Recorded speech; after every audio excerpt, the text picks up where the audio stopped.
ശരിക്കും പറഞ്ഞാൽ പെർഫ്യൂം ഉപയോഗിക്കുന്നത് നല്ലതാണ് എന്നാണ് ChatGPT അടക്കം പറയുന്നത്. എൻ്റെ മുമ്പത്തെ വീഡിയോകളൊക്കെ നിങ്ങൾ കണ്ടില്ലേ? കുറേ ആൾക്കാർ വീഡിയോ കണ്ട് ഫോളോ ഒന്നും ചെയ്യണില്ല. ഫോളോ ആണെങ്കിൽ ചെയ്യിട്ടാം.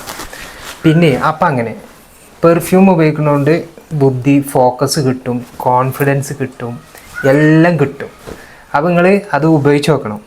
പിന്നെ പെർഫ്യൂമും അത്തരമൊക്കെ ഉപയോഗിക്കുന്നതിൽ പല ആൾക്കാർക്കുള്ള പരാതി എന്താ വെച്ചാൽ ലാസ്റ്റിങ് കിട്ടുന്നില്ല, പ്രൊജക്ഷൻ കിട്ടുന്നില്ല.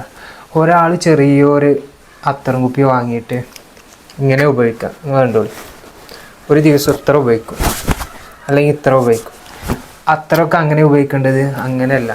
ഇതിങ്ങനെ ഊരിയെടുത്തിട്ട് ഇങ്ങനെ കുറേ വെറുതെ അത്യാവശ്യത്തിന് എടുത്തിട്ട് ഒന്നിങ്ങനെ കാട്ടിയിട്ട് ഇങ്ങനെയും ഇങ്ങനെയും ഇങ്ങനെയും ഒക്കെ കാട്ടുക. ഫുൾ ഡ്രസ്സിലിട്ടോ. നിങ്ങൾ ഈ ഡ്രസ്സ് ഇടുന്നതിന് മുമ്പ് ഇന്നർ ഉപയോഗിക്കണ പോലാണെങ്കിൽ ഇന്നറിൽ ഇങ്ങനെ ചെയ്യാം. എന്നാൽ നിങ്ങൾക്ക് നല്ല ലാസ്റ്റിങ്ങും നല്ല പ്രൊജക്ഷനും കിട്ടും. ഇനി പെർഫ്യൂമാണ്, സ്പ്രേ ആണ് നിങ്ങൾ ഉപയോഗിക്കണതെങ്കിൽ എങ്ങനെ ഉപയോഗിക്കണം?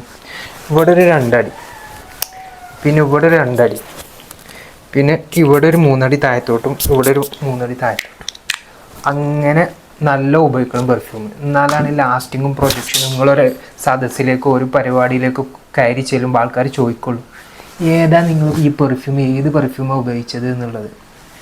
അപ്പോൾ അത്തരത്തിൽ ഉപയോഗിക്കണം. പെർഫ്യൂം ഉപയോഗിക്കാത്ത ആൾക്കാർക്കൊക്കെ ഇതാണ് അയച്ചു കൊടുക്കുക. ഇനി ഉപയോഗിക്കുന്ന ആൾക്കാരാണെങ്കിലും എങ്ങനെ ഉപയോഗിക്കണം എന്നുള്ളത് ഇപ്പം ഞാൻ പറഞ്ഞ പോലെ ഉപയോഗിക്കണം. അപ്പോൾ അതിനു വേണ്ടി അവർക്ക് അറിയാൻ വേണ്ടിയിട്ട് ഒന്ന് അയച്ചു കൊടുത്താൽ. ഓക്കെ.